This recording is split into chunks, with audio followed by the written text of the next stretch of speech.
ወጀዐሉ አዕዘተ አህሊሃ አዚላ የሀገሪቱን ሀያላን ወራዳ ያደርጓቸዋል። ወከዛሊከ የፍዐሉ ልክ እንዲሁ ይሰራሉ ማለች። ይልቁንስ ሌላ ሀሳብ አመጣች እሷ ወኢኒ ሙርሲለቱን ኢለይሂም ቢሀዲያ ይልቁንስ እኔ ወደ እነርሱ ስጦታ ነገር ልላክለት ለንጉሥ ሱለይማን አለች። ከዚያ በኋላ በቃ ትቼዋለሁኝ ብሎ በዚያ በሙስና ምናምን ልትደልለው ፈልጋ ነው። ነቢይ ነው ይደለላል ወይ? ላ አይደለልም። ነቢይ ስጦታ ወኢኒ ሙርሲለቱን ኢለይሂም ቢሀዲያ እኔ ስጦታ ሀዲያ ልክለታለሁኝ አለች። ፈናዚረቱን ቢማ የርጅዑል ሙርሰሉን ከዚያም መልእክተኞቹ ምን እንደሚመልሱም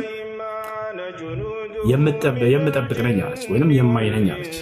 እና ያለን ከዚያ በኋላ ፈለማ ጃአ ሱለይማን ወደ ሱለይማንም ጋር በመጣ ጊዜ መልእክተኛው ስጦታውን ይዞ ሱለይማን ምን ብሎ መለሰ? ቃለ አቱሚዱነኒ ቢማሊን ፈማ አታኒ አላሁ ኸይሩን ሚማ አታኩም በል አንቱም ቢሀዲየቲኩም ተፍረሑን አላቸው። እናንተ እኔን በገንዘብ ትሸነግሉኛላችሁ አላቸው። ጭራሽ ፈማ አታኒ አላሁ ኸይር ሚማ አታኩም ለእናንተ ከሰጣችሁ ጸጋ ይልቅ አላህ ለእናንተ ከሰጣችሁ ጸጋ ከገንዘባችሁ ይልቅ ለእኔ አምላክ አላህ የሰጠኝ የተሻለ ነው። ነቢይነትን ሰጥቶታል፣ ጸጋንም ሰጥቶታል፣ በሁሉ ነገር አለው። አያችሁ፣ ስጦታውን ግን ወደ ማን መለሰ ሱለይማን? አምላክ አላህ የሰጠኝ ጸጋ ብሎ ተናገረ። ባለጸጋዎች ሁሌ አላህ ሊያስታውሱ ይገባል። ንግስናውንም ሆነ ይህን ጸጋ የሰጠኝ አምላክ አላህ ከእናንተ የተሻለን ሰጥቶኛል እኮ ሁሉ ነገር አለኝ። እናንተ እኔን በገንዘብ ልትሸነግሉኝ ነው አላቸው። የፈለገው እርሱ ሀገሪቱን መደምሰስ ምን ማለት አይደለም። ያ ጀማዓ በባዕድ አምልኮ ላይ ስላሉ ከዛ እንዲወጡና ወደ ኢስላም ሊጠራቸው ነው። አንዱን አምላክ አላህን አምልኮ ሊላቸው ዘንድ ነው። አስተምሮቱ ምንድን ነው የሚለውን ትሰማላችሁ። ሱለይማን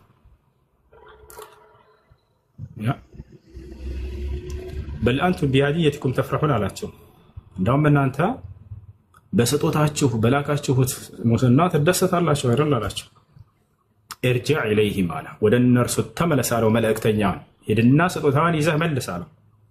ፈለነእትየነሁም ቢጁኑድን ላ ቂበለ ለሁም ቢሃ ማንም ሊመልክታቸው ሊመልሳቸው የማይችሉ ኃይሎችንም ይዤላት እሄዳለሁኝ ወደ እነርሱ እሄዳለሁኝ አለ።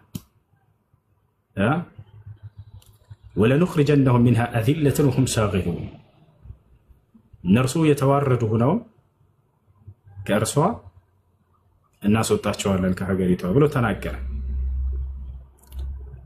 ትዕዛዙን ጠብቀው የማይመጡ ከሆነ እያስተዳደረ ነው ኑ ካላቸው መምጣት አለባቸው። እነዚህ ሰዎች አይ አልፈልግም አልበጣም ብትለው የሀገሪቱ መንግስት እርምጃ ይወስድብሃል። ስለዚህ ሱለይማን ዓለይሂ ሰላም ምን አላቸው? እኔ በስጦታና በሙስና የምሸነገል አይደለሁም፣ ሂድ መልስ፣ ግን ማንም ሊመክታቸው የማይችሉ ኃይሎችን ይዞ ይመጣል ብላቸው ነገሯቸዋል።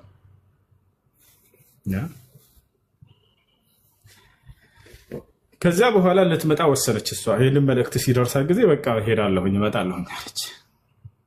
ምክንያቱም ከመጣ እንደሚደመሰሳቸው ታውቃለች እሷ መጀመሪያም እንደተናገረችው።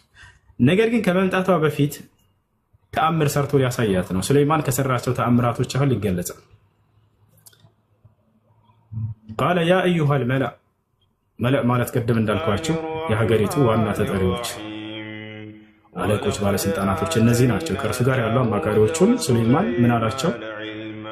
ቃለ ያ አዩሃል መላእ አዩኩም የእቲኒ ቢዐርሺሃ ቀብለ አን የእቱኒ ሙስሊሚን ማን ነው የእርሷን የንግስቲቱን ዙፋን የሚያመጣልኝ ከየመን እስከ ፍልስጤን ድረስ ማን ነው የሚያመጣልኝ ዙፋን? እነርሱ ሙስሊሞች ሆነው ወይም የታዘዙ ሆነው ከመምጣታቸው በፊት እዚህ ሳይደርሱ በፊት ማን ነው የሚያመጣልኝ አለ። እነሱ ጉዞ ጀምረዋል። ግን ከእነርሱ ሄዶ ከየመን የእርሷን ዙፋን ማን ነው የሚያመጣልኝ? እንግዲህ ለሱለይማን ዓለይሂ ሰላም ጅኖችም ሰዎችም ሁሉ ታዛዥ ሆነውለታል። ይታሻላ ታዛዥ ናቸው ለእርሱ አንዲት አያምፁበት። ስለዚህ ከጅኖች መካከል ዕፍሪት የተባለው ጅን ተነሳና ምን አለ?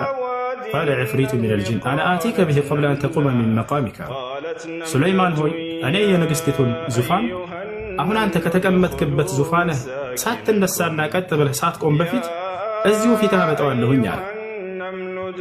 አላህ ለጅኖች ከሰው በላይ ኃይልን ሰጥቷቸዋል። ለመላእክቶች ደግሞ ከጅኖች በላይ ኃይልን ሰጥቷቸዋል። መላእክ በጣም ኃይለኛ ናቸው። ኃይላቸው ከሰው ጋር አይደለም ከጅን ጋር የሚወዳደርም አይደለም። ይዛቸዋል በጣም ኃይለኛ ናቸው መላእክቶች። ልክ እንዲሁ ደግሞ ጅኖች ይቀጥላሉ። ከዚያ በኋላ ደግሞ ሰው ነው እና ከጅኖች መካከል አንደኛው ዕፍሪት ምን አለ? አነ አቲከ ቢሂ ቀብለ አን ተቁመ ሚን መቃሚክ አንተ ከተቀመጥክበት ቦታ ሳትነሳና ቀጥ ብለህ ሳትቆም በፊት እኔ አመጣዋለሁ ዙፋኑን አለ። አስቡት፣ ከፍለስጢን የመን ሄዶ በአንድ ሊያመጣው ነው። ከእርሱ የተሻለ ሌላ ሰው ተነሳ ደግሞ ቃለ الذي عنده علم من الكتاب